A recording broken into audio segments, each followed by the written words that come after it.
नमस्कार, मैं हूं रमेश भट्ट। आप देख रहे हैं देवभूमि डायलॉग। वीपीडीओ भर्ती घोटाले में अब तक एसटीएफ ने 20 लोगों को पकड़ लिया है और जिस तरह से यह मामला खुल रहा है, क्या इससे यह संकेत मिल रहे हैं कि वीपीडीओ का जो पेपर था वो बड़े पैमाने पे कॉम्प्रोमाइज हुआ था? ऐसे तमाम सवाल हैं जो एसटीएफ जिसकी जांच पे लगी हुई है।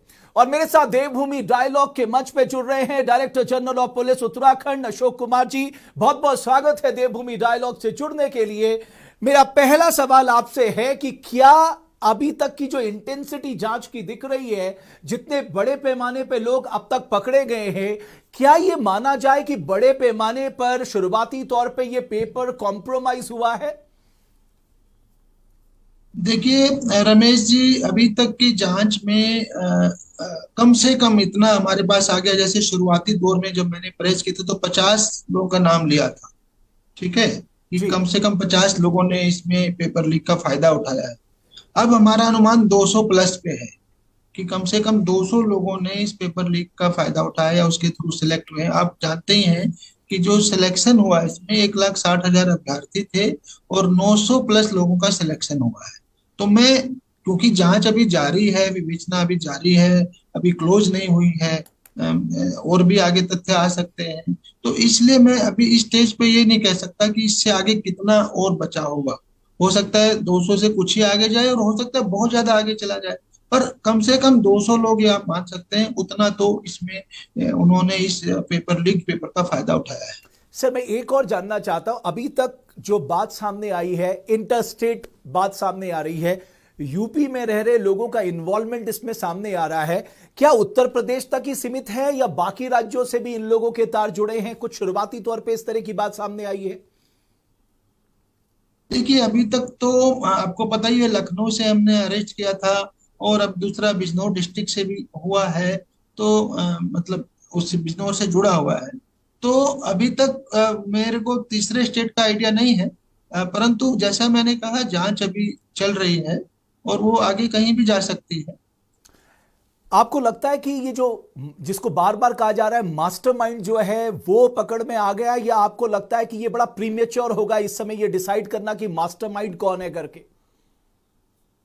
एग्जैक्टली exactly, अभी प्री मेच्योर होगा। अभी प्री मेच्योर होगा, क्योंकि हम पुलिस रिमांड भी ले सकते हैं और फर्दर आगे और भी चीजें करेंगे। अभी मैं 100% अभी नहीं कह सकते कि एग्जैक्टली मास्टरमाइंड कौन है, किंतु ये मैं जरूर कहना चाहूंगा, मैं ऑन रिकॉर्ड कह भी चुका हूं कि जो भी इसके मास्टरमाइंड्स हैं या जो भी इसके मेन प्लेयर्स हैं, उन सब पे हम गैंगस्टर एक्ट लगाएंगे, और उन सब की संपत्तियां भी जब्त कराएंगे। और आपको बता दूं, ईडी को हम ऑलरेडी मामला रेफर कर चुके हैं। एनफोर्समेंट डायरेक्टरेट को हमने ऑलरेडी बता दिया है कि ये प्रकरण है, इसमें हमारी एफआईआर दर्ज हुई है और इसमें लोगों के पास से कैश भी मिला है जो इलीगल है। तो उस हिसाब से ईडी भी इसमें जांच करेगी। सर, मैं शुरुआती तौर से इस पूरे प्रकरण को देख रहा था और कई सारे लोगों से बातचीत हुई है, कई सारे खुलासे देवभूमि डायलॉग ने किए हैं। एक तथ्य जो सामने आ रहा है अशोक कुमार जी, कि हमने बहुत लचर तरीके से, लैक लैचर एटीट्यूड से इस पूरे प्रकरण को, भर्ती प्रकरण को देखा है। अगर शुरुआत में ही ये पकड़ लिया जाता तो शायद अब तक ये तस्वीर इतनी खराब नहीं होती, यानी हमारे बच्चों का भविष्य बच जाता जो अब जो सामने आ रहा है। आप भी ये मानते हैं कि हमने इसको बहुत सीरियसली नहीं लिया, जिस सीरियसली के साथ, जिस इंटेंसिटी के साथ ये पूरा मामला दिख रहा है? देखिए मैं इस पे कोई कमेंट नहीं कर सकता। मैं सिर्फ इतना कह सकता हूँ कि पुलिस को जब कहा गया था जांच करने के लिए, तब से हम लोग गंभीर हैं और पूरी गंभीरता से जांच की और पूरी गंभीरता से विवेचना की जा रही है।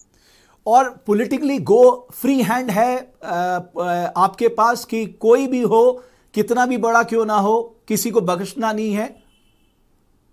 जी बिल्कुल, 100% फ्री हैंड है। और मैं सभी को आश्वस्त करना चाहूंगा, पूरे उत्तराखंड वासियों को, कि कोई भी कितना भी बड़ा हो उसे छोड़ा नहीं जाएगा, किसी भी हालत में बख्शा नहीं जाएगा। अगर वो इन्वॉल्व है, स्पष्ट रूप से साफ से साक्ष्य है हमारे पास, तो सवाल ही नहीं उठता, किसी भी हालत में उसे बख्शा नहीं जाएगा। सर, एक चीज जो मैं आपसे जानना चाहता हूं और पूरा उत्तराखंड, यानी जो उत्तराखंड से बाहर भी रह रहे लोग हैं वो भी ये जानना चाहते हैं कि क्या ये जितने भी लोग पकड़े गए हैं ये केवल इसी भर्ती घोटाले से इनका लिंकेज था, या पहले भी इस तरह के पेपर लीक के कारनामों को ये अंजाम देते रहे हैं? देखिए, अभी हमारी विवेचना चल रही है, और हम इसमें मैं इतना ही आश्वस्त करना चाहूंगा कि अगर इनका पहले में भी रोल रहा होगा तो बचेगा नहीं कोई।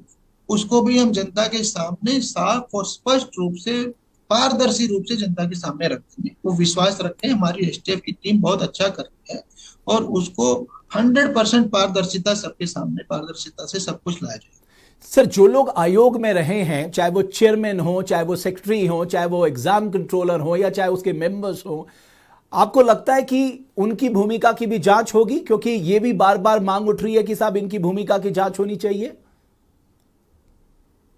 देखिए, मेरा अपना जो मैं कहूँ कि ऐसा तो अभी तक कहीं दूर दूर तक भी कोई वो नहीं है हमारे पास कि चेयरमैन वगैरह की इसमें इन्वॉल्वमेंट है।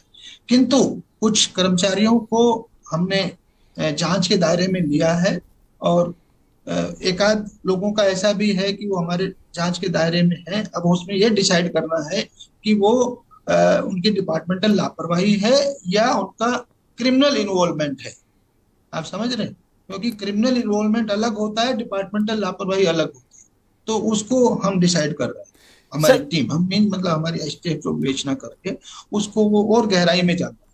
आपने कहा सर एसटीएफ अच्छा काम कर रही है, पब्लिक भी कह रही है साहब एसटीएफ शानदार काम कर रही है, उसने कम समय तक बड़े पैमाने पे लोगों को गिरफ्तार किया है, उनको शिकंजा कसा है उनके ऊपर।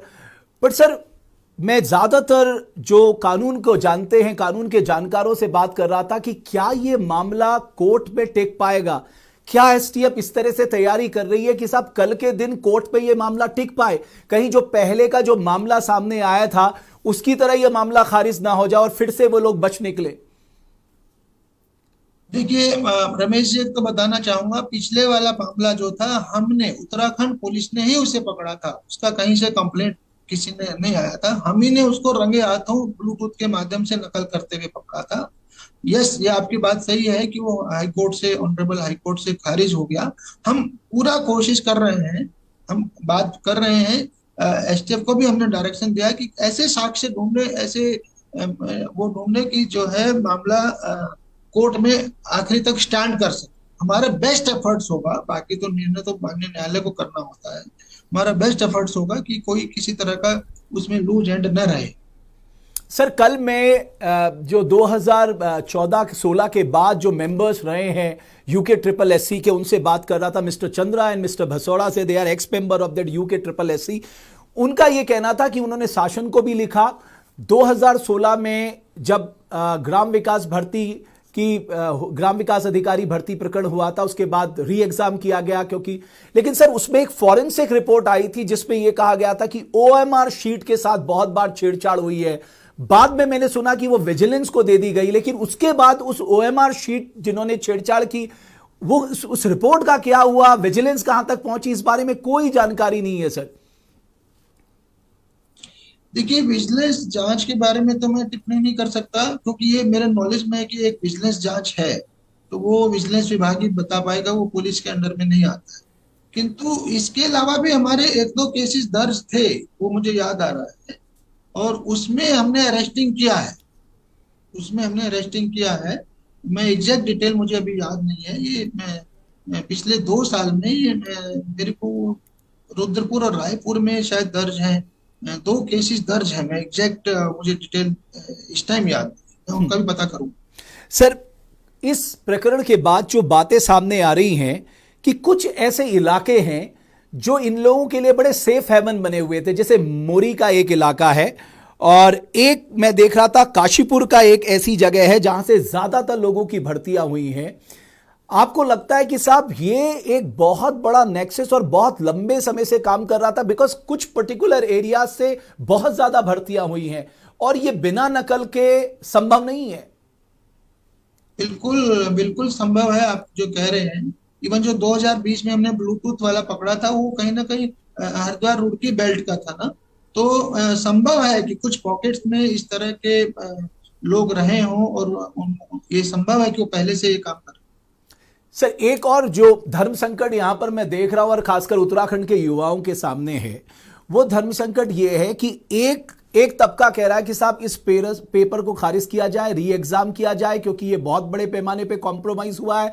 दूसरों का ये कहना है कि साहब नहीं, हमने बहुत मेहनत की है, एसटीएफ उन लोगों को आइडेंटिफाई करे जिनको पेपर लीक होके पहुंचा और जिन्होंने नकल करके अपना पेपर पास किया, क्योंकि इससे हमारा भविष्य खराब हो जाएगा। हमारे पास फाइनेंशियल रिसोर्सेस नहीं है, हमारी एज लिमिट क्रॉस हो रही है। मैं आपका अनुभव जानना चाहूंगा कि यह एक पशोपेश की स्थिति है। देखिए रमेश जी, दोनों के व्यूज में अपना अपना लॉजिक है और दोनों लॉजिक अपनी जगह सही है। ठीक है, जो बेचारा मेहनत से पास हुआ है और अगर वो रिजल्ट में सेलेक्ट हो गया तो अगर खारिज होती तो उसका नुकसान होगा, किंतु दूसरे लोगों की आशंका की क्या पता कितने लोगों ने नकल की थी, वो भी सही है। तो दोनों के लॉजिक अपने अपनी जगह सही है। हम एक ही बात बता सकते हैं, ये भर्ती परीक्षा के बारे में निर्णय सरकार को लेना है, आयोग को लेना, वो हमें नहीं लेना।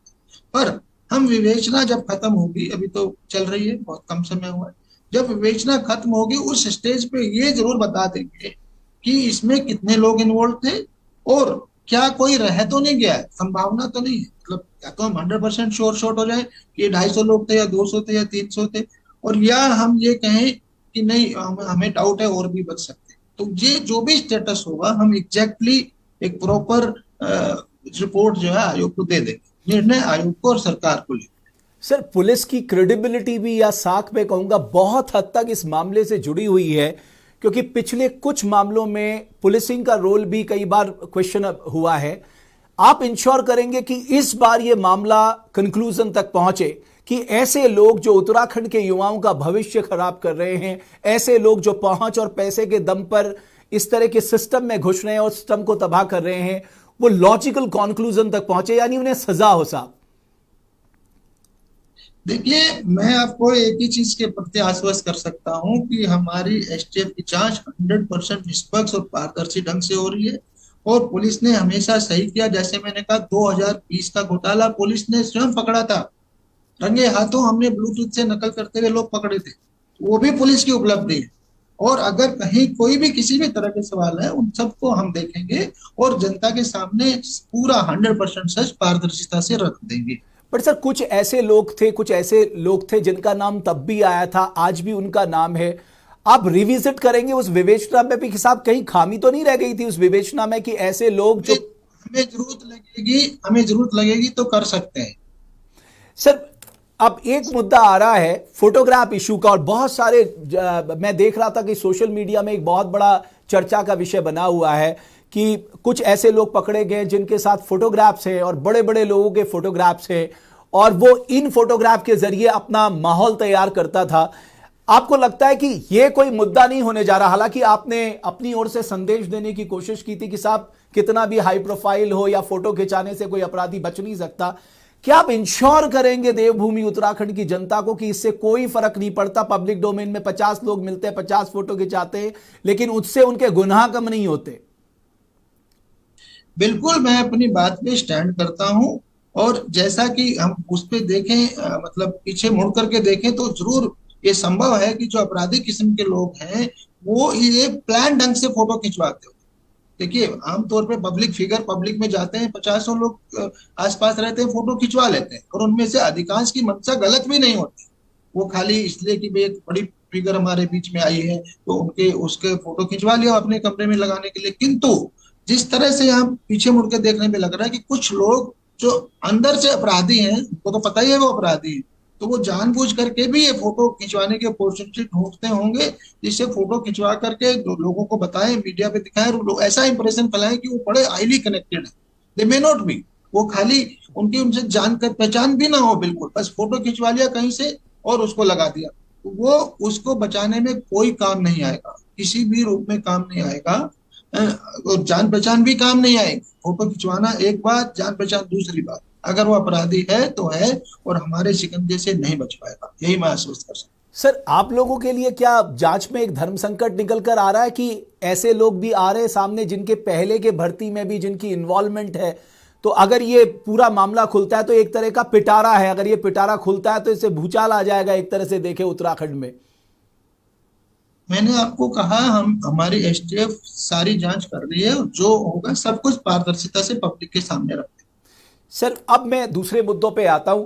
एक आपने वेरिफिकेशन ड्राइव चलाने की बात की थी और आपने कहा था कि ऐसे लोग जो गलत तरीके से यहां पर बसे हैं उनको बाहर किया जाएगा। वो ड्राइव कहां तक पहुंची है, और खासकर जब पूरे देश में इस समय रोहिंग्या मुसलमानों को लेकर बहुत बड़ी चर्चा चल रही है, आप लोग कहां तक पहुंचे? देखिए, हम लोग रेगुलरली ड्राइव करते हैं। पिछली बार एक मेजर ड्राइव किया था, उसमें हमने काफी काम भी किया था, आपको पता है, मीडिया में भी आया था। अब हमने उसमें एक नई डायरेक्शन जारी की है। अब अगली बार जो है, अभी चूंकि बीच में कांवड़ मेला चल रहा था और ये सब था, तो अगला जो ड्राइव करेंगे उसमें हम उसको यूज करें। वो ये है कि जिसने वेरिफिकेशन करा के लाना भी उसकी जिम्मेदारी होगी, क्योंकि हमारे वेरिफिकेशन के जवाब नहीं आते हैं बहुत सारे राज्यों से, बिहार से, बंगाल से, झारखंड से। तो जो आदमी है उसको हमने एक परफॉर्मा देंगे और वो अपने संबंधित थाने से वेरीफाई करा के लाएगा, उसका मोबाइल नंबर लिखा होगा, जिससे हम वेरीफाई कर सके ये वेरिफिकेशन रिपोर्ट सही है या नहीं। तो हमारा वेरिफिकेशन ड्राइव और आगे जाए। सर, मुझे ये भी पता लगा कि इंटेलिजेंस ने ये रिपोर्ट दी थी और इलेक्शन से पहले ये बहुत बड़ा मुद्दा बना था कि एक डेमोग्राफिक चेंज की सिचुएशन उत्तराखंड में बन रही है, कि बाहर से बहुत बड़े पैमाने पे लोग आके इलीगली यहां पर बस रहे हैं। क्या इन लोगों के खिलाफ कोई एक्शन लेने का मन बनाया आप लोगों ने? देखिए, मैं आपको बता दूं, पहली बात तो ऐसे अलार्मिंग वो नहीं है, कहीं कोई अलार्मिंग डाटा नहीं है, नंबर एक। नंबर दो, हम लोग कानून की सीमा के अंतर्गत ही काम करते हैं। कानून की सीमा में अगर कोई वैध ढंग से रह रहा है और अगर वो वेरीफाइड है उसका एंटीसीडेंट, तो हम उसमें उसको यहाँ रहने का हक है। किंतु जो अवैध रूप से आया है या उसके कागजात अवैध है, तो अब हम कार्रवाई करते हैं। तो वही मैं आपको बता रहा हूँ कि वो हम बार बार करते हैं और आगे भी करते रहेंगे। सर, ये इलीगल इंक्रोचमेंट, लैंड माफिया की भूमिका बहुत ही संदिग्ध है उत्तराखंड के मामले में। अगर देखें, इतने सारे लैंड इश्यूज है और उसमें कहीं ना कहीं पॉलिटिकल इन्वॉल्वमेंट हमेशा होती है। आपने बीच में एक स्टेटमेंट जारी किया था कि साहब, हम लैंड माफिया के खिलाफ जीरो टॉलरेंस होंगे। क्या हम लोगों को इसमें कोई कामयाबी मिली है? इस तरह के लोगों को हमने चिन्हित किया, आइडेंटिफाई किया है? देखिए, लैंड माफिया दो तरह के हैं, आपको बताऊं। एक लैंड माफिया वो है जो लोगों से धोखाधड़ी करता है। जी। जो लोगों से धोखाधड़ी करता है कि जमीन बेचने का झांसा दिया, दिया नहीं, पैसा ले लिया, रजिस्ट्री नहीं कराया, या फर्जी जमीन बेच दिया, उसके पास थी ही नहीं वो जमीन, उसके उसके फेक कागज थे, कागज ही सब फोर्ज थे। तो ये सब जो है, इन पे एफआईआर दर्ज होती है 420 में, फ्रॉड में और फोर्जरी में 467, 68 एक आती है। तो ये सब लोग जो है, हमने बोला है पूरे प्रदेश में कि ऐसे लोग, खासकर वो लोग जो दो या दो से अधिक बार हमारे उसमें आ गए हैं, ऐसे सब लोगों पे गैंगस्टर एक्ट दर्ज करेंगे और उनकी संपत्तियां जब्त कराएंगे। ठीक है। दूसरा जो लैंड माफिया वो है जो सरकारी जमीनों पे भी कब्जा करता है। तो इसमें हमें अन्य विभागों का भी सहयोग चाहिए। मैंने बोला है स्पीच को, अपने अपने जिलाधिकारी से बात करके कोशिश करके ऐसे लोगों को भी चिन्हित करें जिससे उन पे भी कार्रवाई की जा सके। सर, एक और जो मामला आपने जिसका जिक्र किया है कि इस तरह उत्तराखंड को देखा जा रहा है, इट्स अ सेफ हेवन। जो लोग दूसरे राज्यों में गलत काम करते हैं वो यहां पर पाए जाते हैं या उनका इन्वॉल्वमेंट उत्तराखंड से मिलता है। ये सेफ हेवन की सोच निकले ऐसे लोग इस असामाजिक तत्वों से, इसके लिए आप कुछ सोच रहे? नहीं, मैं तो कहूंगा ये जो टर्म है ये गलत यूज की जा रही है, मीडिया के द्वारा दी गई टर्म है। उत्तराखंड को जो सेफ हेवन बताते हैं, क्योंकि उत्तराखंड एक टूरिस्ट प्लेस है और टूरिस्ट प्लेस में हजारों नहीं लाखों करोड़ों लोग आते हैं। तो जब वो लोग आते हैं तो ऐसे में एनोनिमिटी बन जाती है। मैं एसएसपी हरिद्वार रहा हूँ, वहाँ ऐसे बहुत केसेस आते हैं, सुसाइड के भी आते हैं और सुसाइड के नाम पे मर्डर के भी आते हैं। लोग पारिवारिक अपनी वाइफ के साथ आए और कहीं धक्का दे के चले गए। और वहां क्यों, वहां हजारों लाखों लोग आते हैं, एनोनिमिटी बहुत है। तो बात यह है कि ऐसी जगह का हमेशा क्रिमिनल फायदा उठाने का प्रयास करता है। अब गोवा का ले लीजिए, वहां भी यही हालत, और it's a big tourist destination. तो वहां भी इस तरह के लोग जाकर के कहीं ना कहीं शेल्टर लेते हैं, लेने का प्रयास करते हैं। हम आपको ये कहना चाहते हैं कि उत्तराखंड पुलिस का वर्किंग देखिए आप, पूरे देश में नंबर 1 पे हम क्राइम वर्कआउट रेट में। जो हमारा परसेंटेज ऑफ क्राइम वर्कआउट है, इवन हीनियस क्राइम्स में 90+ है, लूट तक में 80+ है। तो ऐसे में जहां नेशनल एवरेज 30-40% है, वहां 80+ में है। तो किसी की हिम्मत नहीं, उसे पता है उत्तराखंड आएगा तो हमारे सिक्के से बचेगा। एक जो प्रॉब्लम सर मैं चाहता हूं कि जरूर इसका जिक्र करूं, ह्यूमन ट्रैफिकिंग, खासकर पहाड़ों से, ये एक इतना बदनुमा दाग है हमारे राज्य के ऊपर। इस ह्यूमन ट्रैफिकिंग को हम कैसे रोक रहे हैं, इसके लिए हम क्या कर रहे हैं? और दूसरा, ये कुछ लोग जो पकड़े गए हैं वीपीडीओ भर्ती घोटाले में, इनका लिंक कहीं ह्यूमन ट्रैफिकिंग से भी है सर? देखिए, अभी तक तो ऐसी कोई बात प्रकाश में नहीं आई है। अगर होगा तो, अगर हमारे पास कंप्लेंट आती है या कोई प्रूफ आते हैं तो जरूर उस पर भी हम जांच करेंगे और उसमें भी कार्रवाई करेंगे, उसमें भी एफआईआर दर्ज कर सकते हैं। जो रही बात ह्यूमन ट्रैफिकिंग की, तो अगर हमारे पास कंप्लेंट आती है तो हम 100% कार्रवाई करेंगे, जरूर से जरूर। देखिए, कोई अपनी मर्जी से शादी कर रहा है, वो है पूरा बालिग है, अपनी मर्जी से शादी कर रहे हैं, पेरेंट्स की मर्जी से शादी कर रहे हैं, तो वो एक अलग इश्यू है, वो इंटरस्टेड मैरिज कर सकता है।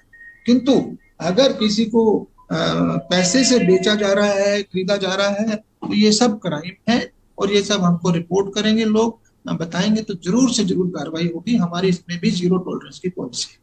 सर, एक आखिर में जाते जाते दो सवाल। कई बार देखा गया है कि पुलिस की मिली भगत है कई सारे घटनाक्रमों में, चाहे इलीगल इंक्रोचमेंट की बात हो, लैंड माफिया की बात हो, माइनिंग माफिया की बात हो। अभी भी मैंने सुना एक गनर का इन्वॉल्वमेंट इस वीपीडीओ भर्ती घोटाले में भी आया है। जो पुलिस जहां इन्वॉल्व है, वहां पर आपकी सोच क्या है कि जहां पर जिसका काम है, जिसकी जिम्मेदारी और रिस्पॉन्सिबिलिटी अलग तरीके की है, वो दूसरे गलत कामों में लिप्त है, उनके लिए क्या है? मेरी सोच इसमें बिल्कुल स्पष्ट है। मैंने डीजीपी बनने के अगले दिन ही क्लियर कर दिया था कि पुलिस के पास ट्रिपल पावर है। ट्रिपल पावर वर्दी की पावर है, फिर दूसरी पावर हथियार की पावर है, तीसरी पावर कानून की पावर है। हम एफआईआर दर्ज कर सकते हैं, अरेस्ट कर सकते हैं। तो पुलिस में ज्यादा संभावना रहती है अपनी पावर का दुरुपयोग करने। तो मैंने पहले ही क्लियर कर दिया था कि ऐसे पुलिस कर्मियों को मैं किसी भी हालत में बर्दाश्त नहीं करूंगा। और मेरा, आप पुराना रिकॉर्ड देख लीजिए, हमने जो भी हमारे नॉलेज में है उसको उसी वक्त उस पर कार्रवाई की है, चाहे सस्पेंशन किया है, किसी को बर्खास्त किया है, किसी को जेल भेजा है। तो हमारा जीरो टॉलरेंस है इस मामले में। कोई भी पुलिसकर्मी अगर इस तरह की किसी भी गतिविधि में इन्वॉल्व होता है वो बख्शा नहीं जाएगा। ये मेरा स्टैंड है। एक लास्ट सवाल सर, मैं पुलिस सुधार के ऊपर दर्जनों प्रोग्राम कर चुका हूं और देश के बड़े बड़े जो पुलिस अधिकारी हैं उनसे बात कर चुका हूं। उन सब की एक बात बड़ी इंपॉर्टेंट थी जो मैं आपके सामने लाना चाहता हूं कि भारत में पुलिस हाईली पॉलिटिसाइज है।